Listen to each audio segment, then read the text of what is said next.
My idea of heaven is unexplored places that are far away from crowds.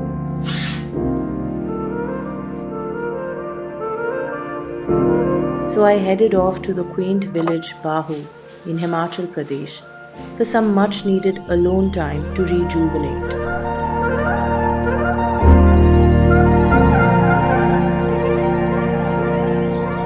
A little over 1,000 people stay in Bahu, so I made sure I packed enough food and beverages when I was out and about overlanding, as the chances of meeting no one were pretty high.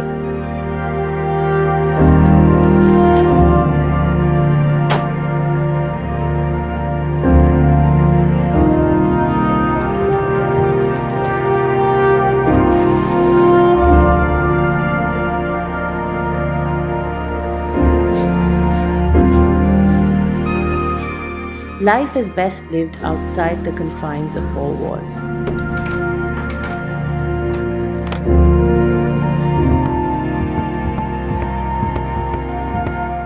For the longest time, I had overland camping in snow on my bucket list.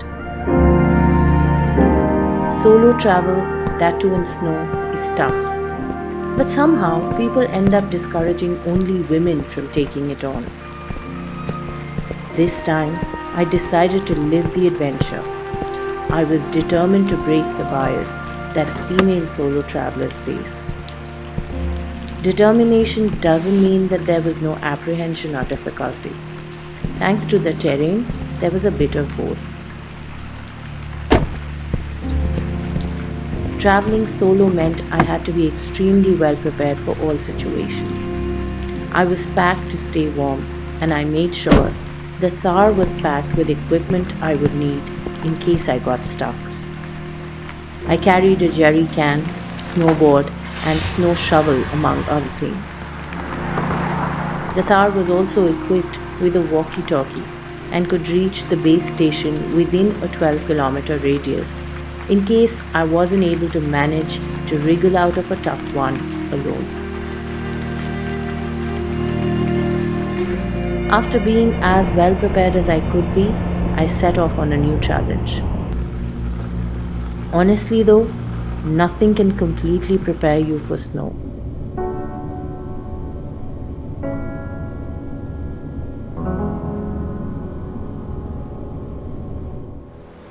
Snow is both stunning and shifty. Driving on it can be very tricky. Speed could mean skids and slips. One has to be slow and sure when driving around.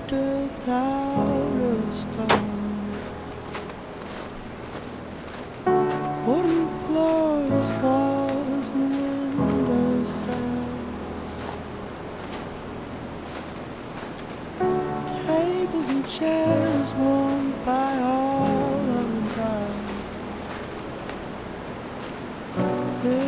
This is a place. Snow chains on the tires gave me better driving control. This is a place where I feel at home.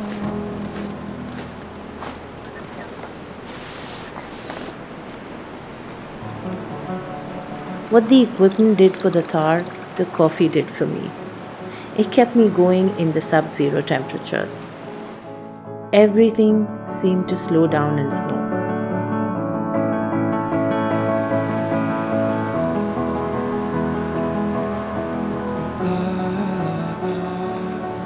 I've taken on many adventures before, but the difficulty of driving in this terrain was a thrill like no other.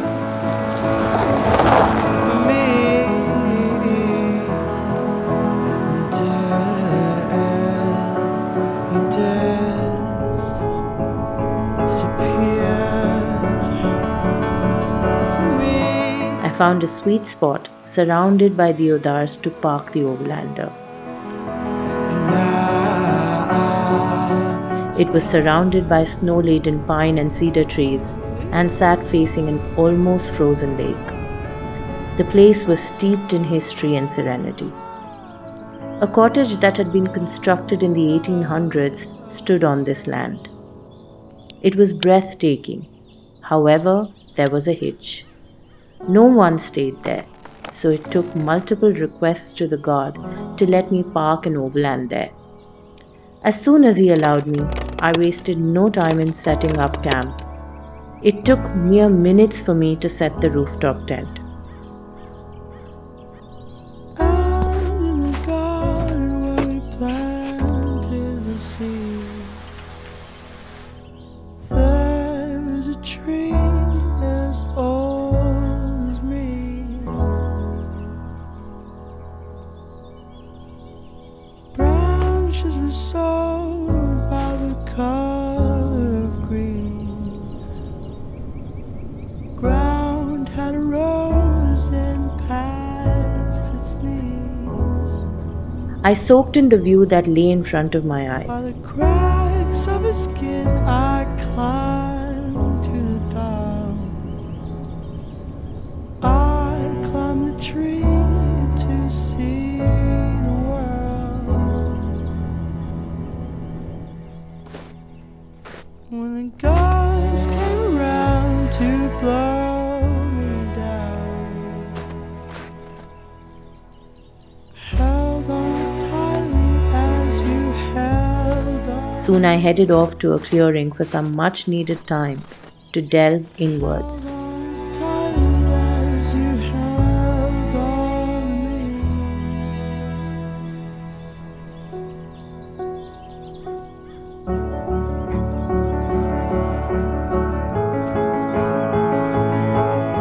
The beauty that surrounded me was overwhelming. Life's challenges seem conquerable when the mind is calm and centered. The more zen one is, the more fearless one becomes. And for an adventurer, that is very important. For you, for me. Having fed my soul, it was time to set up and get dinner going.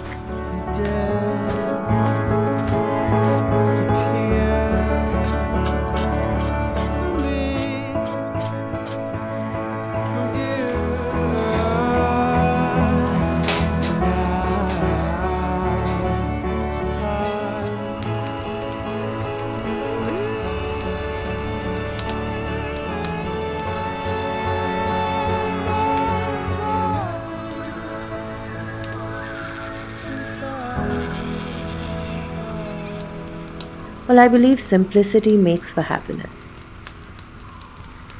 So dinner was kept simple, given that I was in the middle of nowhere.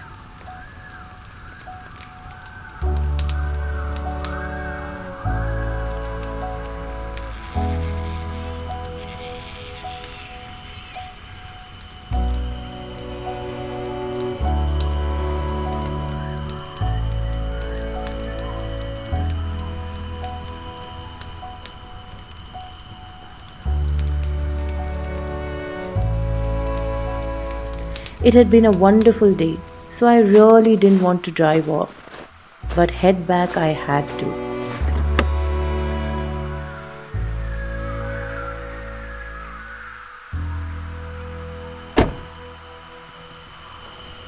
I drove away with a promise to myself to enjoy the adventure over a couple of days the next time.